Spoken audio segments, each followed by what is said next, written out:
Hi, and welcome to our RAZ notebook, levels 2, 3, and 4 model. This is for our problem and solution passage. I know that the 3rd and 4th levels do not have the passage Safer Roads for Animals. However, I would like you just to follow along and write this because it's going to show you how to write your RAZ notebook for tomorrow's work. All right, so we're gonna put the name of the title right here, Safer Roads for Animals.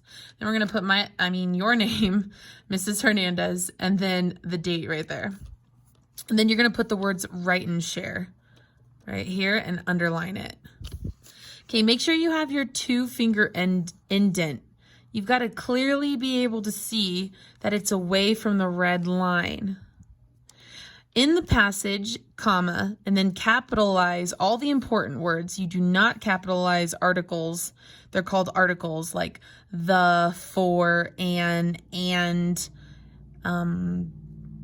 Yeah, you don't capitalize those words in a title.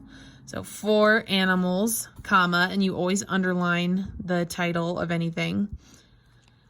The author identifies a problem animals have due to busy roads. So right there, you're going to identify what the problem is, or a general problem is, in the passage that you just read. Then you're going to switch it to your own issue or whatever the directions tell you to on the paper. And I said, a problem I have had due to busy roads was when I was in the 5th grade and I got hit by a car.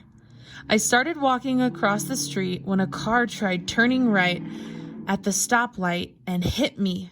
I rolled onto the hood of the car and my sister pulled me off. The person who hit me drove away quickly. However, once at school, I reported the accident to the police.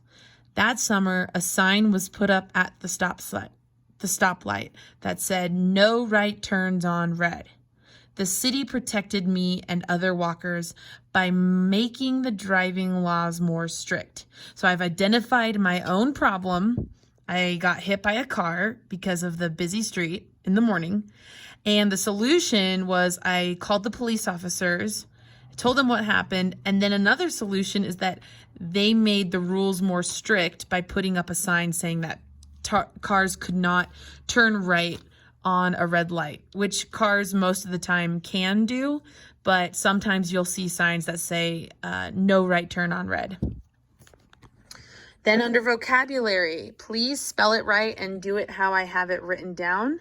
It's right here in front of you. And I forgot to underline this word. Okay. So I actually got all of these vocabulary words on the same on 2 pages right next to each other in the dictionary. And you shouldn't have to search that hard for your words. All right, the first word I wrote was berth, a bed in a ship, train, or airplane. And the next word is besiege, to surround a place to make it surrender. The next vocabulary word I put was benevolent, which is kind and helpful. So on the back, which you need to do as well, because this is your homework, you need to write the word illustration at the top and then pick one of the words, the vocabulary words that you chose. And you are going to write down benevolent. And since it means doing something kind and helpful, I thought drawing a picture of a girl saying, "Thanks for the food. May I wash the dishes for you?" And him saying yes would be kind, right? To help someone wash the dishes. All right. So please, again, 2nd, 3rd, and 4th grade, write this, pause this video so you can write it correctly and make it look really nice.